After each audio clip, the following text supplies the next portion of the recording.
Bien, alors je vais passer la parole à Jean-Marc Miriot, et après je vais préparer une prendre de l'autre collègue. Tu peux démarrer toi comme ça? Alors, donc Jean-Marc Miriot, directeur général du CNDP.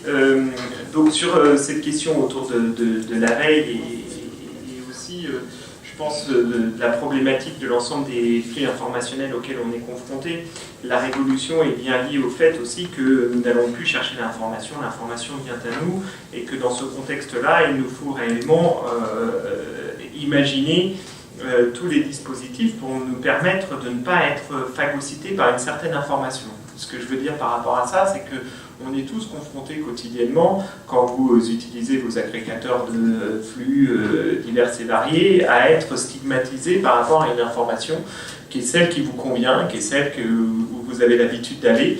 Et je pense que cette question-là autour de comment gérer au mieux les flux informationnels aujourd'hui est une vraie question pour les enseignants qui sont eux-mêmes confrontés à cette problématique.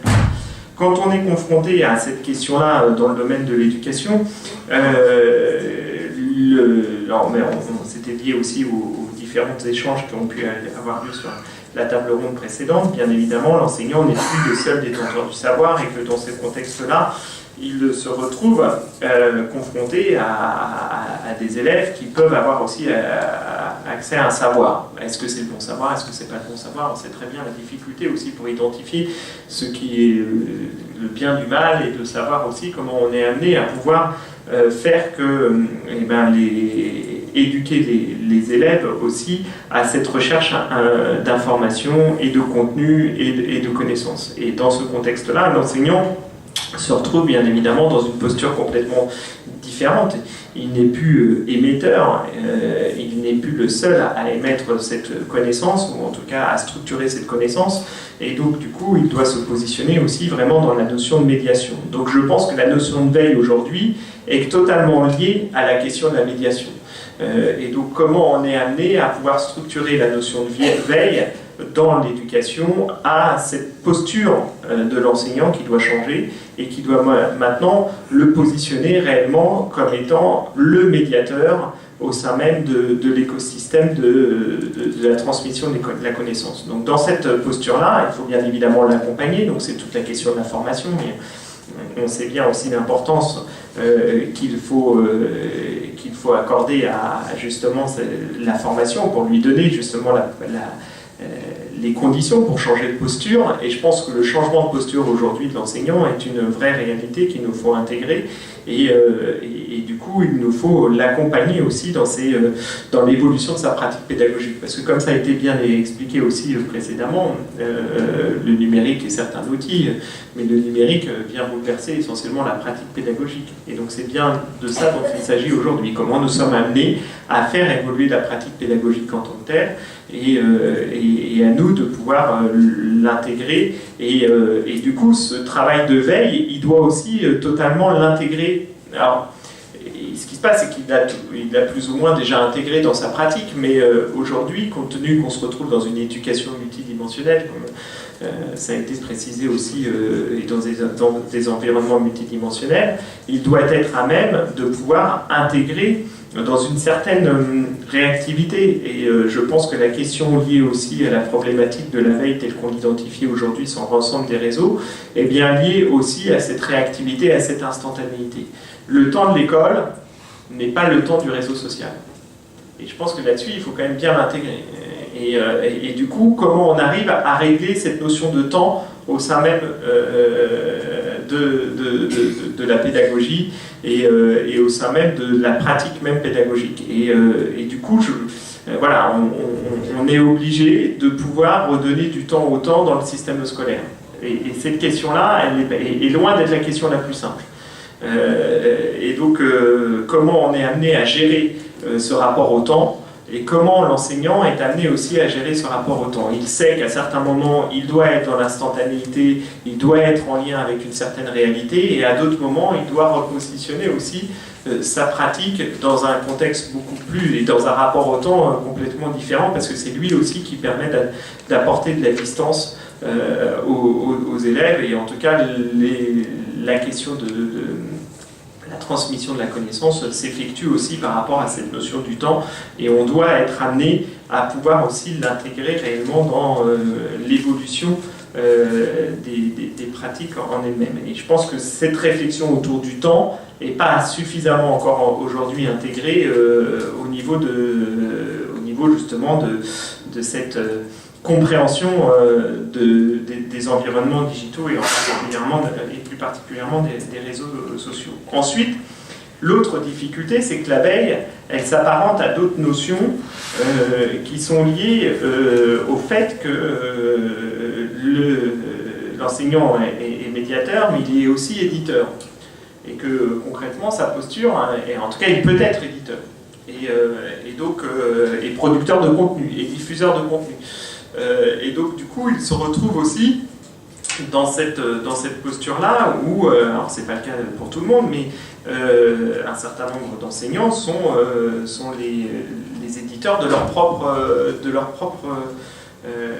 propre cours et du coup ils doivent être en mesure aussi de pouvoir faire exister leur contenu et la production de leur contenu dans des environnements où il est bien évidemment où il y a un foisonnement de ressources en elles-mêmes. Et donc la question aujourd'hui de savoir comment il se positionne en permettant de créer de la veille, tout en intégrant ça aussi dans un métier d'éditeur et dans une posture d'éditeur. Et je pense que cette question autour de l'édition et de la posture de l'enseignant comme étant un éditeur et un créateur de contenu est aussi une question qu'il nous faut intégrer parce que son travail de veille va lui permettre aussi de venir enrichir la création même de ses cours, les contenus de ses cours, et donc de pouvoir aussi intégrer ce lien permanent qui aujourd'hui est nécessaire pour pouvoir justement ancrer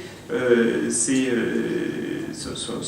cours quotidiens dans la réalité, dans une certaine réalité. Donc cette question-là, autour de la posture de l'enseignant comme éditeur, je pense est aussi quelque chose qu'il nous faut intégrer et en ça il nous faut aussi faciliter les échanges, il nous faut aussi donner les outils pour que ces échanges soient possibles et Educavox bien évidemment est une formidable plateforme aussi pour justement orchestrer tout ce travail de veille. Mais quand on descend un peu plus aussi dans la problématique de justement quel contenu pour créer son cours, aujourd'hui il y a d'autres notions qui viennent interagir avec cette notion même de création.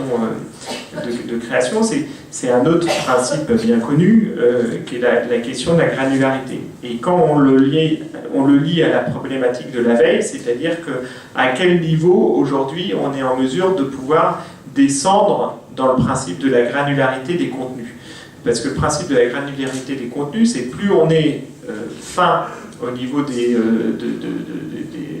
l'identification des contenus, plus on va pouvoir se laisser une capacité d'innovation par rapport à sa création de contenu. Et du coup, c'est aussi toute cette réflexion-là où l'enseignant, on doit aussi lui donner la possibilité d'avoir accès à des contenus très granularisés. Et je pense que cette notion aussi autour de comment on est amené à structurer l'identification de ces contenus est aussi fondamentale. Et j'en viens sur un dernier sujet, parce que je ne veux pas être non plus trop long, parce que tout ça, toute la question de la veille aujourd'hui repose sur une seule problématique que nous n'arrivons pas bien évidemment à identifier, en tout cas qui pour moi est aujourd'hui la question majeure sur l'identification de la ressource pédagogique, c'est la question de l'indexation. C'est-à-dire une veille sans indexation, voilà, on se retrouve dans une problématique réelle et que le métier du documentaliste aujourd'hui, c'est bien la question de l'indexation des ressources. Et l'indexation des ressources, elle prend toute une autre forme aujourd'hui avec l'ensemble des outils qui sont à notre disposition. Bien évidemment, il faut distinguer aussi la question du référencement et de l'indexation, qui sont deux métiers totalement différents. Mais je pense que redonner du poids à la place des métadonnées dans des problématiques de veille est aujourd'hui une nécessité absolue. Et donc, la question de l'indexation des ressources dans nos environnements doit être amenée à pouvoir réellement permettre et aider l'enseignant, les élèves et les parents à pouvoir faire que les ressources dont ils ont besoin soient facilement accessibles. La question de l'indexation, elle repose sur des principes bien connus. Il y a des langages d'indexation qui existent, il y a un certain nombre de choses qui sont liées à l'éducation nationale. Et en France, on est particulièrement très avancé sur ces questions-là. C'est-à-dire que l'ensemble des référentiels d'indexation aujourd'hui sont structurés beaucoup au point de vue européen, entre autres, sur des expérimentations françaises. Et la question fait que si nous arrivons réellement à créer des modèles d'indexation qui permettent de renforcer l'identification des ressources, et ben nous serons amenés à pouvoir là faire que demain nous puissions rendre accessible l'ensemble des connaissances. Donc la question de l'indexation est pour moi dans la question de la veille et dans la question de l'approche qu'on va dire de l'identification de ressources est absolument fondamentale. C'est pour ça que nous sommes en train de réfléchir au niveau de la stratégie numérique à imaginer un service national d'indexation de ressources pour nous permettre, là encore, par des principes automatisés et par une logique de partage autour de l'indexation, de pouvoir rendre l'ensemble des contenus accessibles. Je finirai juste rapidement sur un point, puisque on ne l'a pas abordé. Il y a la veille des réseaux et il y a la veille, mais il y a aussi comment nous sommes amenés à travailler sur l'identification de nouveaux espaces qui nous permettent de renforcer aussi cette problématique de veille et de se dire, on est aujourd'hui dans une bibliothèque, hein, c'est quand même des outils qui doivent rester mais qui doivent évoluer. Comment on est amené à faire évoluer ces espaces de proximité, que ce soit les médiathèques, les bibliothèques. Nous, dans le réseau Seren aujourd'hui, on a une vraie réflexion, puisque le réseau Seren, à travers les CRDP et les CDDP, c'est pratiquement 120 lieux de proximité, qui sont essentiellement des médiathèques et des librairies. Comment nous sommes amenés à faire évoluer ces espaces-là pour justement donner un autre service, pour pouvoir accompagner différemment les enseignants. Et à travers ces espaces-là, c'est aussi comment nous sommes amenés à leur donner accès à des ressources, à des services, à des contenus. Et je pense que tout ça doit renforcer aussi la question d'une veille en présentiel, on va dire, de la veille virtuelle, et comment nous sommes amenés à créer ces liens-là entre présentiel et virtuel, à travers aussi la question de la documentation au sens large.